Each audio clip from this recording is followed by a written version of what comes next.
there, comic book fans. It's Rusty again with Collector Auctions, and here I am in the car again, headed down to Third Eye Comics in Annapolis, Maryland for another new comic book day.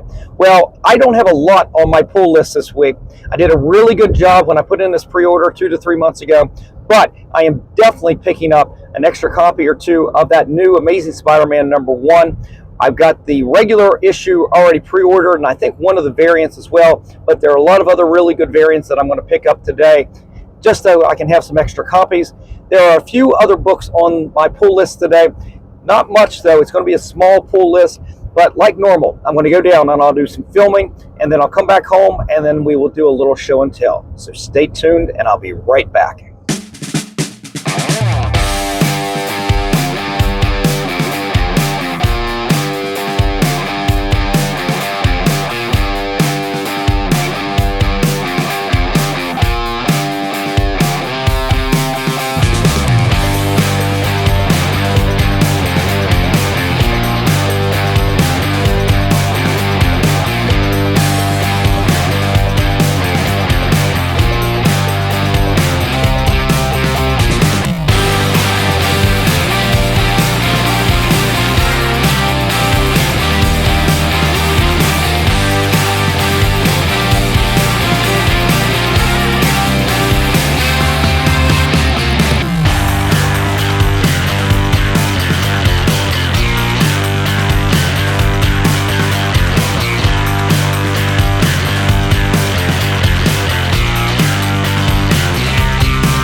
All right, everybody, I just finished up at Third Eye Comics, and I'm headed home. I ended up having a great time like I normally do at Third Eye, and I ended up picking up a handful of books, including that new Spider-Man #1. So stay tuned. Let me get home. I'm going to bag and board everything, and then we'll do a show and tell. So I'll be right back. 2 hours later. All right, guys, I made it back home, and I bagged and boarded all the new comics I picked up today. Let's get right into this. So the big book of the day, of course, was the new relaunch of Spider-Man, Amazing Spider-Man #1. And I've already got this pre-ordered, but I did pick up 2 copies of the regular cover. I haven't had a chance to read this, of course, yet, but I wanted to go ahead and get a couple of #1s in here. Yes, they're going to have a sales spike because it's the #1, and we're going to buy multiple copies of it. It's part of the collector mentality, but I went ahead and did that. But I picked up some of the variants as well. This is the Greg Land cover. It was probably not one of my favorite Greg Land covers. Pretty flat for him, and honestly, when he does his female characters, it's always a better cover than just a male Spider-Man cover here. The background's a little lackluster, but I went ahead and picked it up nonetheless. And these books are thick, so I'm not going to squeeze them into the stand. I've had complaints that I'm going to run the books because of this wire front right there. But I try not to squeeze them in. They just actually push forward just a little bit, so they, just in case they fall, it's going to catch. They're not being pressed in. So I did pick up the variant with the new character here. This is Hellgate, and this is his first cover appearance, and I wanted to go ahead and get that as well. And we've got the, I can't remember the artist. This is going to blank on me. You guys can look it up, but I thought this was a really cool Spider-Man cover right there. This is the kind of a cover, though. I like it a lot. But if it wasn't an issue number 1, honestly, I probably wouldn't pick it up. But it's still a really good cover, and being number 1, that's mostly why I picked it up. That was it for Spider-Man. Not that I was a fan of the TV show. It's not my thing and well past my time for a lot of cartoons on TV. But Adventure Time, number 1 right there. I picked up regular cover on that. Not my thing, but again, it's a collector mentality. I pick up a number 1 on a lot of these things like that just to have it in the PC. Here is a facsimile that I hadn't pre-ordered, but I did pick up a copy of Star Wars number 1. And I was going through some of the books that I actually have for sale that have been graded. I've got a real number 1, the original copy of that I picked up at the National Sports Cards Collectors Convention several years ago. He had it on the stand at this one dealer, A to Z Comics, I believe. Had it up there on his wall. Had it for $35. And I'm going, that seems really cheap for a book that it's not the reprint. It's fully attached. There's not staining. I mean, there was some definitely wear.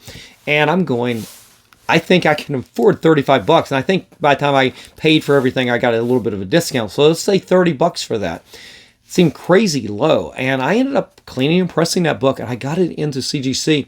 Got an 8.5 on that. And because of some tanning and things like that, it's one of those I probably won't go back and try to do anything else to the book to try to get it up anymore. But that's a book that I've actually got for sale in the PC.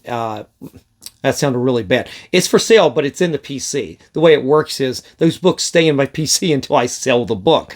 But that's a book you can find on my eBay store on Shortbox. Those links are down below.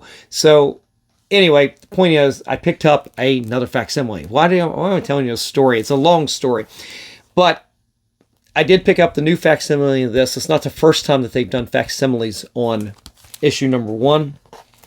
I wasn't going to pick up the new Daredevil. I'm not really reading it right now, but I did pick up this Marvel Studios rendition right here. And I did this, and it was funny. I was thinking, if I was to ever get Charlie Cox to sign something, and it'd definitely be a Daredevil book, what book would I want to get signed? Well, I thought, these have been coming out recently from the movies, and I don't know if these were made for the movies or made because of after the movies and just doing a rendering of the character in a more realistic style, like it is in the movie. But this is a book that I would take to get Charlie Cox to sign. Well, he's actually going to be at Fan Expo up in Philly come in May. And I'm going, do I really want to do that? I mean, the autographs for the celebrities are so much more than for the actual creators of the comic. I don't know. I may do that. I mean, I don't know. That's one of those things. I don't really need a Charlie Cox autograph in my life, but I think that would be pretty cool. And if I was to do that, this is a book I would probably get signed. All right, another cool cover came out this week was from Fire and Ice. I don't even know, it was this issue number 1. This David Nakayama cover of Fire right there. It's fire. That's how good it is. But I definitely wanted to pick that up. I think it's a Terry Dotson cover on the regular. I don't remember, but I think I've got that one pre-ordered. I didn't do that for the David Nakayama, so I did want to pick that up. And then the last new book of the week that I picked up, and I had already pre-ordered this, but my understanding was this is a true first appearance of the Absolute Joker in Absolute Batman number 7. So I wanted to pick up just an extra copy of issue number 1 right there, just in case that was the true first appearance. I want to have a couple of copies of that.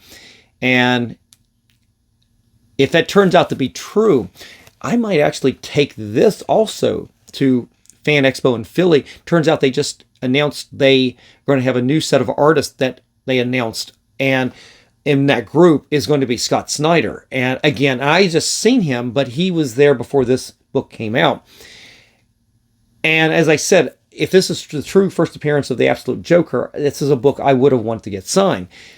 And I'll take that to Philly now to get him to sign that. And Nick Delgado is going to be down to Heroes Con. And so I will take that once I get Scott Snyder to sign this, as well as all those books that you saw in the Scott Snyder video, that mega signing at Third Eye Comics. All those books are going to go with me to Charlotte, and I'm going to be spending a lot of money with Nick Delgado at this point to get the rest of those Absolute Batman signed. But this is a book that I will take down to both places if this is, again, the true first appearance of the Joker. Now, my understanding, as I said, this was the last new book of the week, but I went and after the signing with Scott Snyder, they had some other books for sale down there at Third Eye on their website. And I ended up, because I honestly thought issue number 6 was going to be the first appearance of the Joker. So I ended up buying, signed from the signing was Scott Snyder. He signed extra copies for Third Eye to sign. So I ended up picking up a couple copies already signed with Scott Snyder. And you can see up there towards the trade dress, you can see his signature up there. It's not the best. His pen was not the best. I'm not as happy with the quality of the signature, but it is still okay. And I bought those specifically, like I said, I thought that might have been the first appearance of the Joker, but I think it's the first cameo maybe. So we'll figure this out as the issues come out and they truly designate which issue really is the first true appearance of the Joker. Anyway, that's it, guys. I realize I'm rambling now and talking about future signings and what some of these books are going to be going to. In fact, some of these books will get pulled for signings no matter what, like the David Nakayama. That might be a candidate to get signed. I'm not sure yet. There's so many great Nakayama covers to get to before I probably do an issue of Fire and Ice. We'll see about that. But again, these copies right here are definitely already going to be packed up to go to Charlotte, along with any of those Absolute Batmans that Snyder signed at Third Eye Comics already. All of those will be packed up and go to Charlotte. It's going to be a big show. I can't wait to go to that. And, of course, you'll have to stay tuned for those episodes when they come out. Anyway, guys, that's it for today. Definitely leave me a comment in the comment section below. Let me know what you think about all the books I picked up. And if you enjoyed today's episode, definitely hit that like, slap the subscribe, and click on that notification bell so you don't miss out on any of the future episodes that I put out each and every week, Monday, Wednesdays, and Fridays at 3 p.m. All right, guys, I'm out of here. You have a great day. I will see you for the next show. Just remember, every comic has a story.